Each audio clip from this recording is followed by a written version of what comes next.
In this tutorial, I'm going to teach you how to create this effect, isolating animals that have been photographed, usually on a white background, so that we can arrange them very nicely in pictures like this. In order to do this, we're going to start from a nice picture we've already got. So I'll just pull open this one here. And I'm just double-clicking this picture to bring it into Photoshop. When I bring it into Photoshop, because this is shot in RAW, Photoshop will automatically open up Camera Raw. Now, the first thing I want to do is get rid of some of the size here. So I'm just going to crop. We don't need all of that white. And then I need to set my background color. So I'm going to use the Shift button, holding Shift and clicking somewhere. And that takes the white balance tool. And I like to select within the shadows. If you select in the background, you might get a slightly different color cast. But I select around until I get a color cast that really suits me. I then like to increase my vibrancy and saturation, both to around 9. And then I'll also just make sure that my exposure is right. So I'll click on, if I Alt-click on the exposure here, I can control. And I can see if I were to bring it up, I would still not have lost anything. If I double-click or if I hit P, P will make the original color cast appear or the original photograph appear. So I can reset there. I can see if there's anything gained by increasing my exposure. I would say maybe a little bit, but I can actually achieve that in a different way. I can hold down Alt and click whites.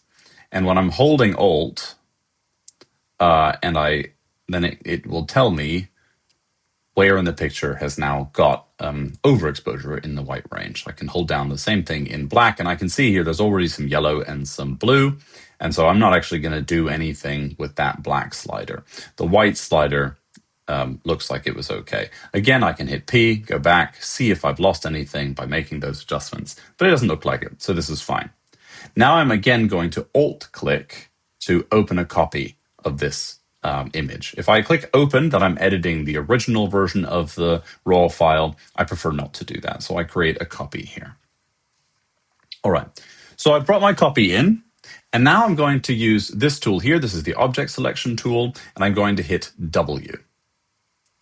By hitting W, I pull up that tool, and then I can click on my subject.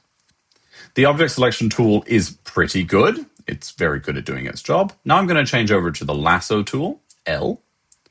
And by going to the Lasso tool, I have now the ability to add or subtract from my selection. So now I can go around the entire animal, and I can see if there's anything that has been missed in this automatic identification. I might, for instance, want to add a little bit here. So holding down Shift, I'm able to drag a little line, create a loop, otherwise you just get a line, and then I can add that little bit to my selection. And I'll go around the entire subject here. Here, for instance, it's missed a bit because it thinks that this is somehow reflection or something. So we just add that, again, creating that loop to make sure that it's actually getting the whole area. Great. So this looks really nice. We don't have any problem cases. We don't have any bits where it's accidentally selected some of the background, which does happen. And those you would hit, you can hit Alt to remove and Shift to add with the Lasso tool. So this looks really good. So what I'm going to do now, I will right-click. I will click Make Work Path. And I'm going to set a tolerance of 2. So the reason I'm setting a tolerance of 2, and the reason I'm creating this path, is so that I can have something to edit here. If I didn't want this bit, let's say I wanted to edit out that, I could now go in with one of the vector selection tool, the path selection tools, and I can edit that. And because it's because these are vectors and they're just like using the pen tool, I have the ability to control things like the strength of curves, which is really useful. So here, for instance, if I wanted to pull that down into that gap there, I might pull this one to the side here and this one to the side there, and then I have a little bit of a better match against the structure that is actually in the picture. Okay. Now, of course, it's possible that the number 2 is not sufficient. So I can go back a few steps here to my Make Path, or rather back to the Lasso step. And again, using a selection tool, you have to be on a selection tool to do this. I can right-click, I can make the work path, and instead I could set it to 1. Now, if I set it to 1, it's got a lot of little points, and these tend to be quite jagged. At the other end of the spectrum, I can set it to something like 5. And here I have very, very few points, and they tend to be extremely smooth and often not a very good representation of the structure. So you want something in between. You want something that's actually going to more or less hug the subject that you're trying to isolate. So here I found that a tolerance of 2 works really quite nicely. And again, I could go in and edit that, but ultimately in the final product, it's not going to matter too much. If I'm satisfied with my selection here, I now can go over to my object selection tool, that is A, the command. And when I do that, I can now right click and I can make a selection. And here I'm going to set my feather radius to 2, and I'll leave anti-aliased on and create a new selection. So I could, of course, have gone from the original selection to doing an isolation mask, which is what's about to happen. But if I had done that, I would not have, over here, a saved path. And I can use that path to create an object if I wanted to make a shape later on to include this in an illustration. I can use it also to create a silhouette, which is very nice for me later. And it means that I have this saved selection, more or less. I can make a selection from a path very easily. So in any case, I've now made that selection, and I made that selection with 2 pixels of feathering. And now I could just go down here and I click on this layer mask button here, and it creates a layer mask. And now I have an isolated subject. You can see the mask that's been applied, and you can also zoom in and you can see, okay, there is a bit of a feathered edge. Now, in some cases, depending on the size of the subject, those 2 or the number of pixels that you have in your illustration, you may not have enough of a soft border with the 2 selection. And then again, you would want to step back here, make sure you're in an object selection tool, make selection, and here you might want to then change to a larger number. If I change to something obscene like 5 here, and then I isolate, you'll see I get a very soft edge, and that often looks quite weird, especially on narrow bits like these fingers. And so I can also go here and I can make a selection in the other direction. I can say 0 feather radius, and then I have a very hard cutout. This is the equivalent of what you might get if you were to use, for instance, the polygonal lasso tool. So we don't want to do that. We want to have something that's somewhere in between these things. So again, I'll come back here, I'll make my selection, and I'll set a nice radius, which I think in this case is about 2. And then you're done. So this is now a nicely isolated frog. If I want to test just how satisfied I am with that isolation, I can create a solid color layer down here, and I can drag it below my subject, and I can see how it will look on a white background. And I find this quite satisfactory. Okay, so obviously you don't want to keep that layer. You can get rid of it. And now you can go through your process to save. In my case, I have the name of the specimen, the number of the specimen in the field, and the photograph here, also the location, all that information. So I can go through the whole process to save my file. Now, if you wanted to do this the old way, what I would call the old way, which is also very useful if you have a difficult subject, we can go right back to the beginning and we can start again. Here, instead of using this object selection tool. Now, this object selection tool performs very, very well in frogs in general, but it doesn't perform very well, for instance, on reptiles. And so here, I might instead use the old school tools. Now, I have a separate tutorial, non-narrated, very short tutorial on how to do this, which is really just a video of me doing it around a snake. I found in snakes, it's practically required to do it this way. But here, basically what we're going to do is we're going to create those vectors one by one as we go around. This is, of course, much slower, but it allows you to fine-tune. Now, I can encourage you to go and find some tutorials on how to use a pen tool if you're wanting to use a pen tool very, very effectively. It takes a little bit of time and practice to get used to just how it works. But I find that also just by watching, you can see that by clicking and then dragging, I get the ability to control how the line is performing. So if I want a hard stop, I don't have to click and drag. But this allows me to control much more fine scale what is actually going on in my picture. And this can be really useful in areas, for instance, where you have a lot of jagged scales. Those can make it very difficult indeed for you to be able to isolate with any of the automatic tools. And so this can be a kind of a quicker way in those cases, rather than going back and editing your selection forever. In those cases, you can find it better to go through and do this manually. So we'll just zip ahead to the end, and then you'll see what the final product looks like.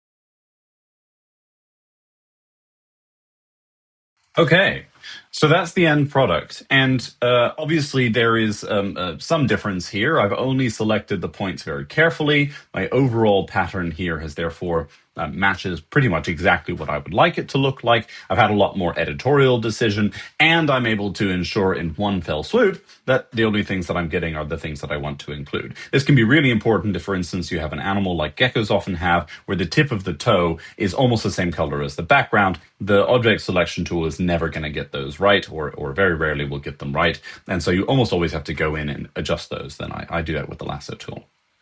So here again, the steps are identical. I make the selection, I've set the feather the radiuses to, and I isolate it. And that is now a finished product. So the advantage of these two different systems is pretty clear. On the one hand, I can do the object select tool, and that process with all of the editing that's involved can be finished within less than a minute if you're really quick about it.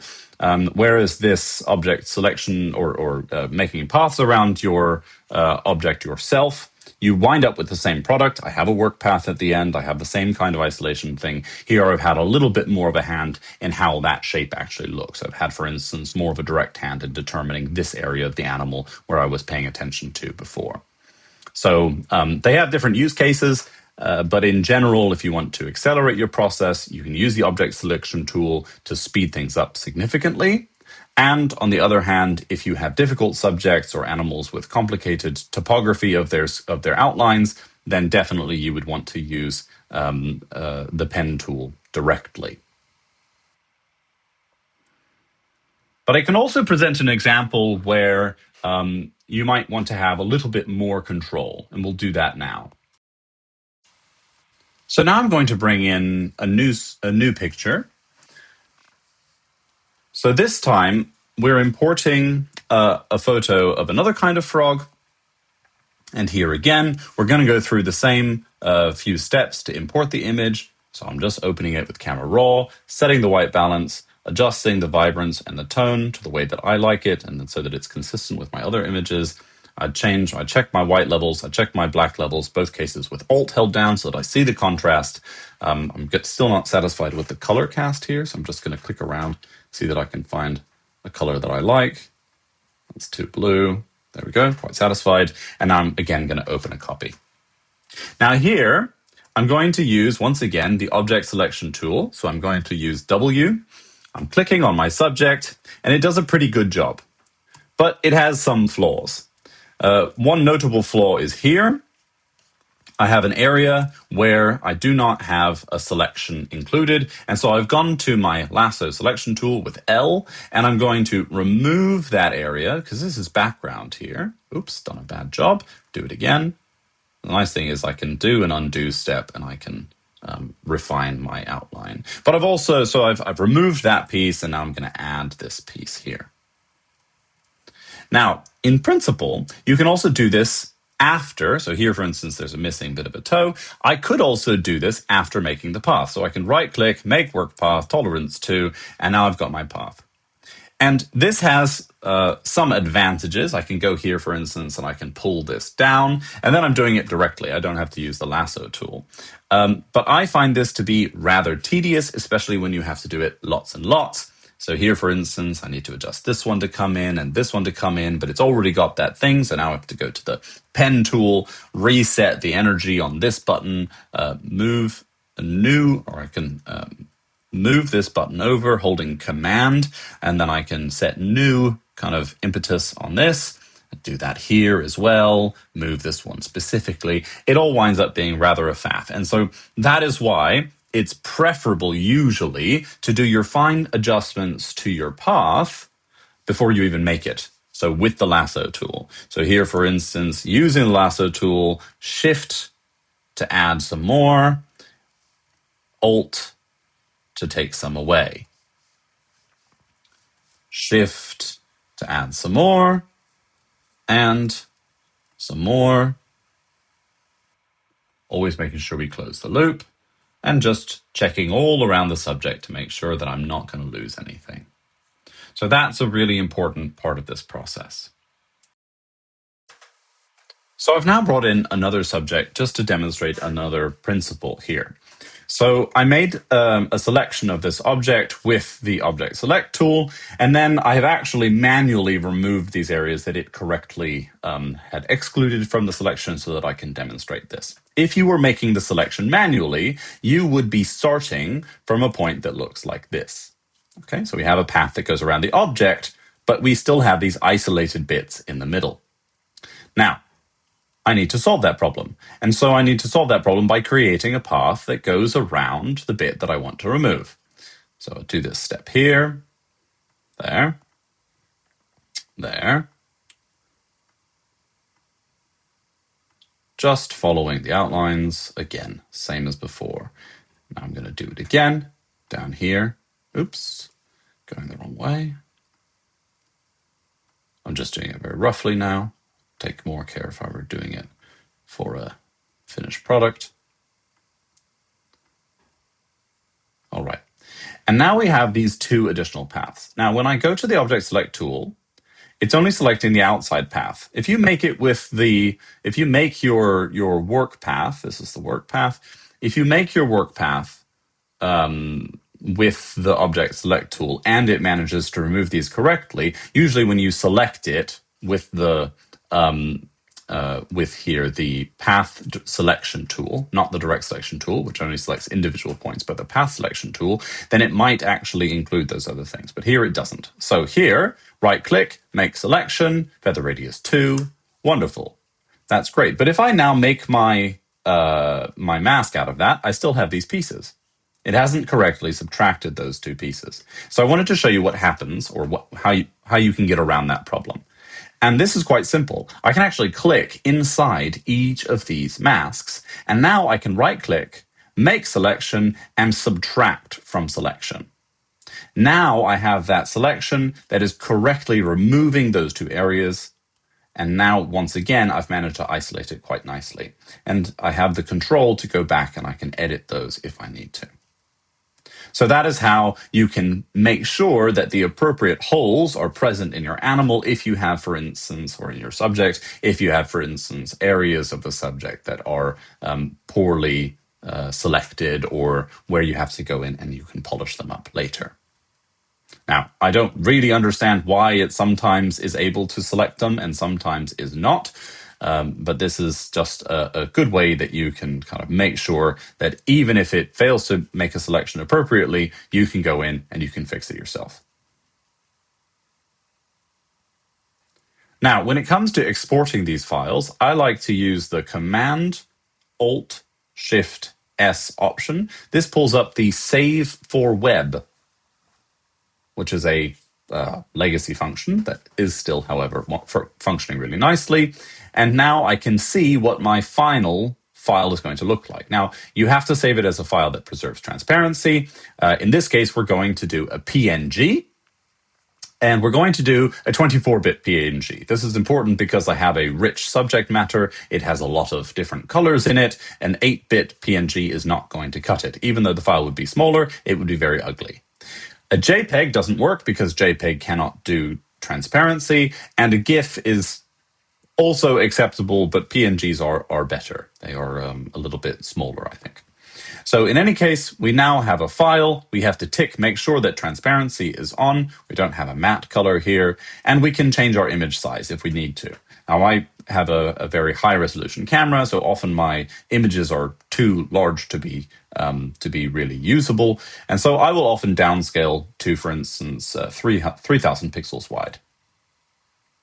I'll just hit Tab in order to make sure that that actually gets implemented. It's reducing to 81%. It's done that. And now I can go through the save dialog.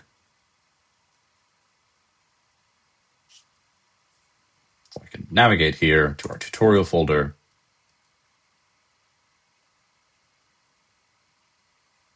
It's generated that, and here is my transparent PNG. And I can already see it very nicely in the Mac browser that this is a beautiful transparent picture, and that I have not edited this file because I opened as a copy, and therefore if I wanted to preserve that version, I also have to go through the rigmarole of saving this file separately, which I can do like that. Now let's try a more difficult subject. So I photographed this gecko in Tora Footsie, and you can see that it has a very complex outline. So I'm going to go through the normal steps to import this file, just cropping it down, reducing my working memory size, and setting my white balance appropriately, vibrance and saturation, and then also checking how my exposure levels are. I can tell from the image that it's actually close to overexposed, but in fact, I think the exposure is really nice. So we're going to leave it there. We don't really need to pull up our whites. We could pull them up a little bit more. Yeah, we can do that. We could drop down the blacks a tiny bit. That's going to increase our overall contrast in the image. So this will do nicely. Okay, so I'm going to open a copy here. Now, if I go in here and do the object selection tool, it identifies correctly, wonderful, that there's a gecko in here. Now I'm coming in with my lasso tool to go and see if there are any clear mistakes, and I can guarantee that there will be some. But of course, it's done a fairly good job going around all these zigzags. This would have taken me forever if I had used it manually. But in fact, if you look closely, it's really struggled in some areas. It does not like to do the peaks of scales. And this is universally true.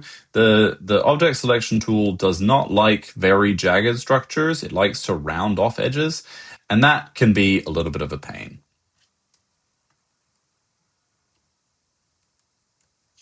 However, if your image is only ever going to be seen at a very small size, it's probably not that important. It might be important to capture small details like this, where it's actually going to determine something about the shape of the object that's being displayed.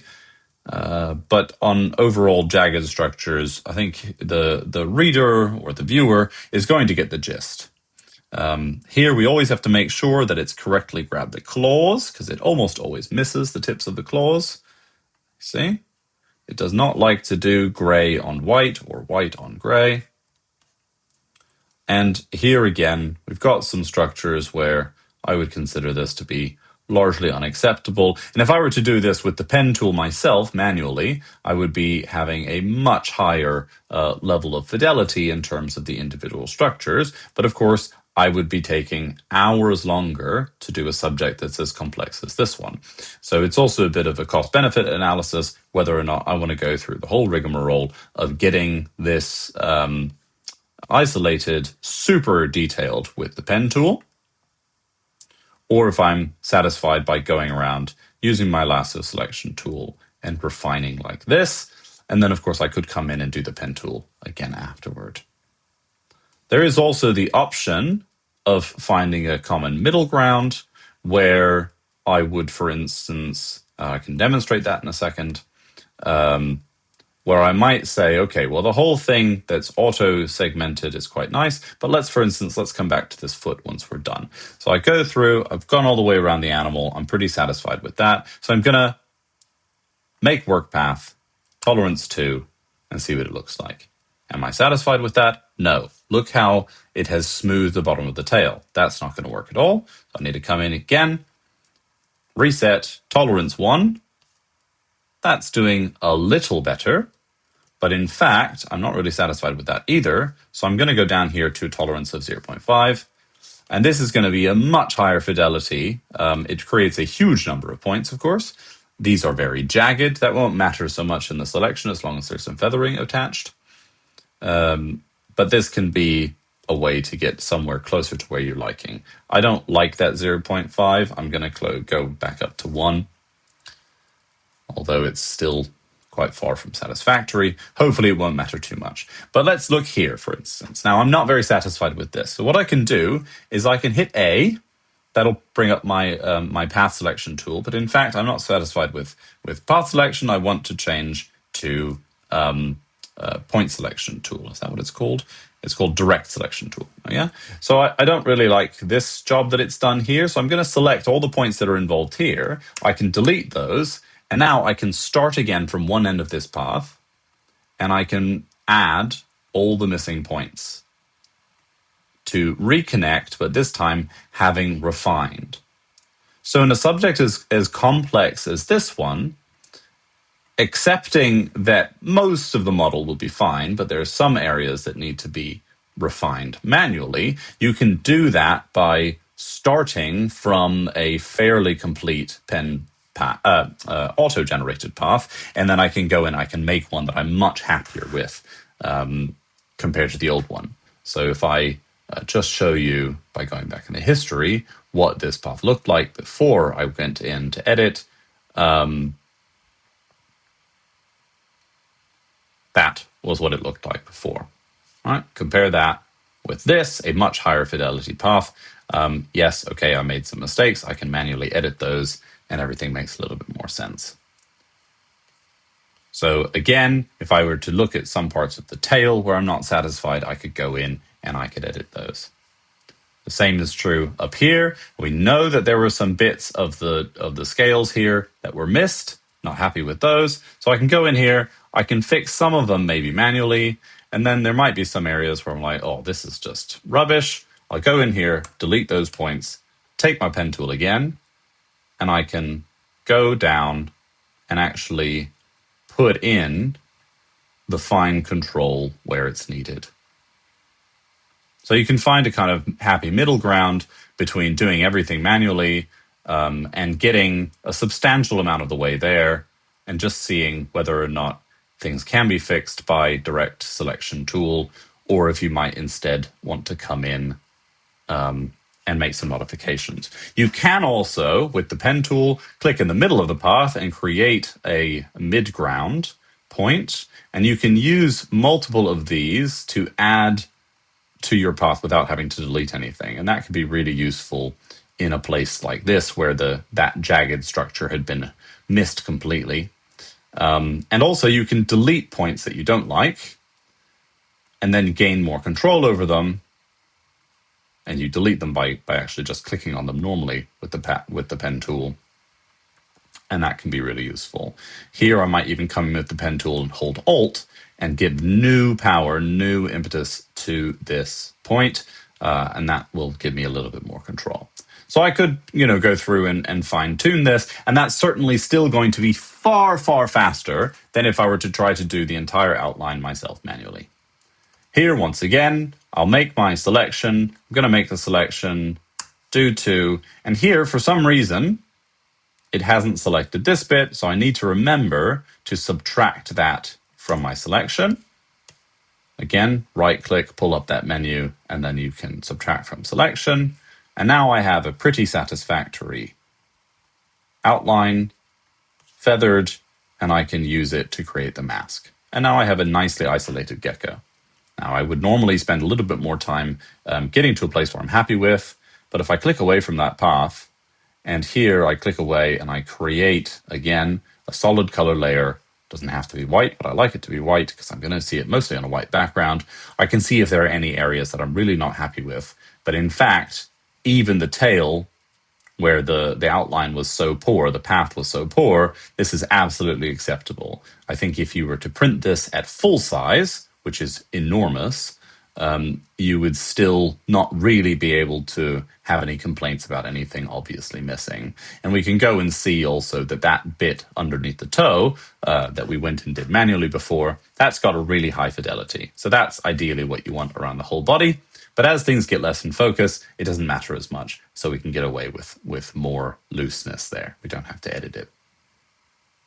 And so that has resulted in a really nice product, and I'm satisfied with that. And I might fine-tune it if I were going to actually take this to print. But for the most part, that has generated a gecko that might otherwise manually doing the path have taken well over an hour.